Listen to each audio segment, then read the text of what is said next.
Hello everyone, my name is Josh, also known as Toadsworth Catch.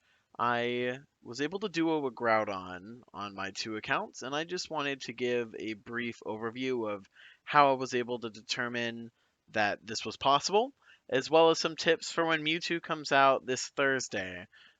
At the time of recording, today is Tuesday, June 14th, so we will have one more Groudon raid hour tomorrow, and then we will be switching over to Mewtwo. I will also be providing some video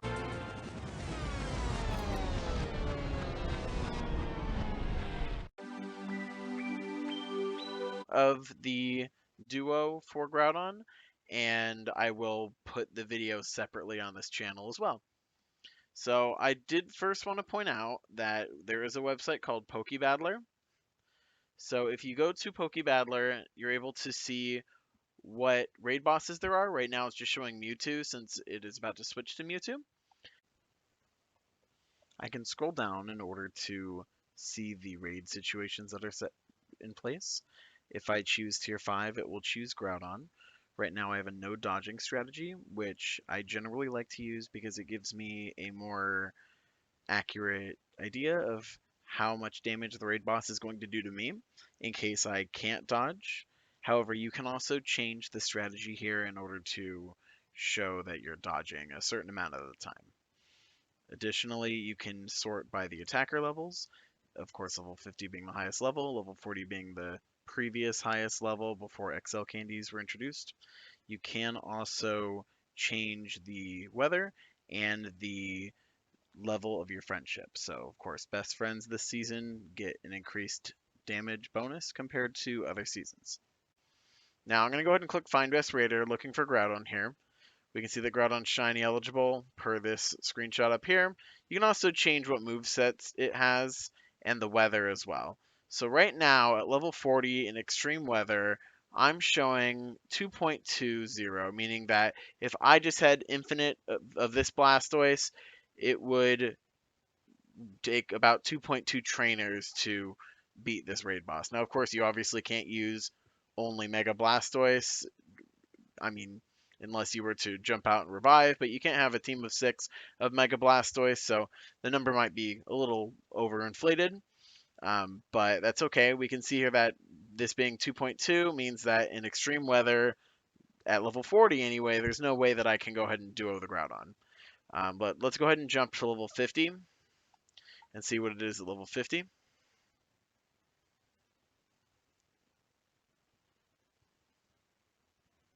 It's also worth noting that those numbers aren't taking into account of Mega Boosts. You might have a little bit of leeway here. See, now with level 50, Blastoise is exactly at 2.0, meaning maybe it's possible with two level 50 Blastoise, but it would be a very close call. I have seen individuals who have done raids where it's like at 1.99 or 2.0 and they're able to do it, but it'd be a very tough call. But let's go ahead and change the weather to sunny weather.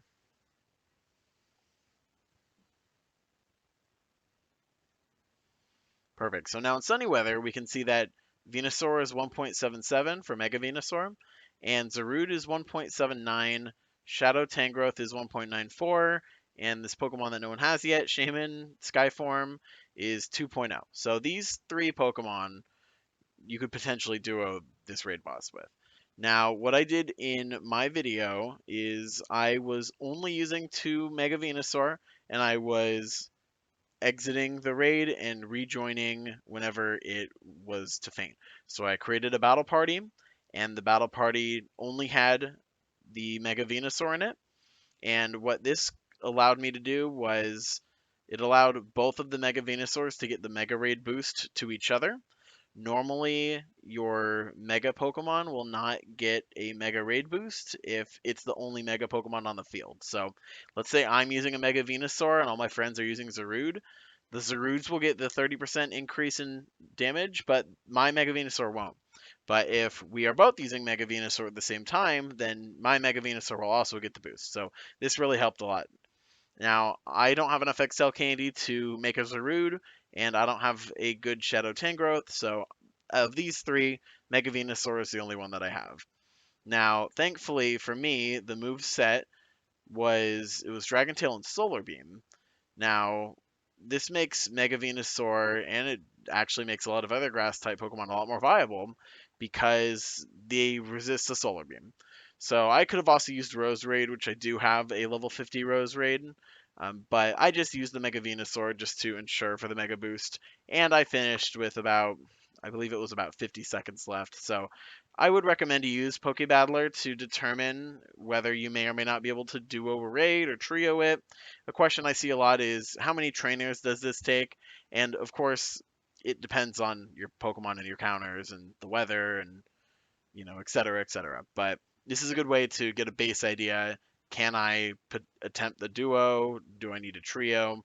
So let's look at Mewtwo here. So Mewtwo comes out very soon in raids again. And oh, here we go. So for Mewtwo, we have Mega Gengar, which is at 1.41, which is pretty low. But the issue is that Mewtwo has a lot of move sets, and if it knows Psychic, then this Mega Gengar is probably not going to have a great time on his own. If it's Psychic, your Shadow Houndoom, or excuse me, your Mega Houndoom is likely a better choice. But if it's Focus Blast, meaning it's a fighting move, Gengar double resists that Focus Blast. So ideally, if you were going to duo this with Mega Gengar only, a Psycho Cut Focus Blast move set would likely be the best. So let's go ahead and try that out and take a look. So Psycho Cut Focus Blast, as you can see, the timer for the estimator time for Gengar went down, and Gengar is going to have a better time against a Psycho Cut Focus Blast Mewtwo.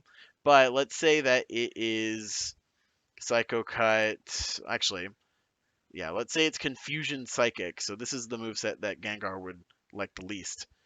We can see here that Gengar is no longer in the top 11, and the newest Mega to use is Mega Houndoom with Snarl Foul Play because Mega Houndoom resists both. So when you're attempting to duo a raid boss, I would recommend to look at the move sets, look at this website. You can determine if you have the strength in order to take on that challenge. I really enjoy trying to short man raids, and that's why I have two accounts at this point. Because with remote raid passes increasing in price, I need a more reliable way to be able to do these raids if I don't have assistance from others. I can't always coordinate groups outside of raid hour, and not everyone's willing to do remote raids now. So if I'm able to duo these level 5 raids, it means that I don't necessarily have to rely on others. Of course, I always meet up in a group for raid hour, and that's the ideal way to do it, but I'm trying to ensure I make use of my free passes when I can. So I hope you found this helpful. I will post some footage of the Groudon raid, and please let me know if you have any questions. Thank you.